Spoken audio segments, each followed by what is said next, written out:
You can say goodbye to your Library tab in Google Photos, because Google is introducing a new destination called Collections that's supposed to make finding content easier than ever. Collections house all of your albums in one place, such as your private albums and those that have been shared with you by other users, as well as new folders for people and pets, documents, and places.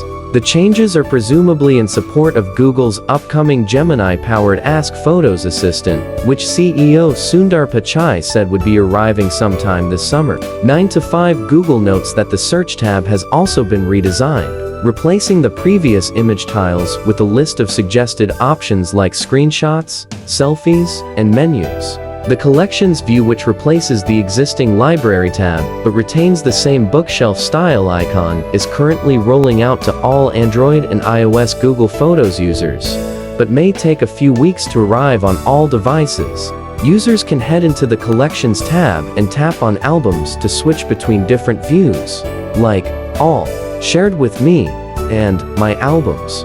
Folders for favorites and trash will be displayed up top, while Google says the remaining 2 tiles may rotate based on the items you navigate to the most. Users' locked folders will no longer be suggested at the top of the Collections view following complaints about the placement.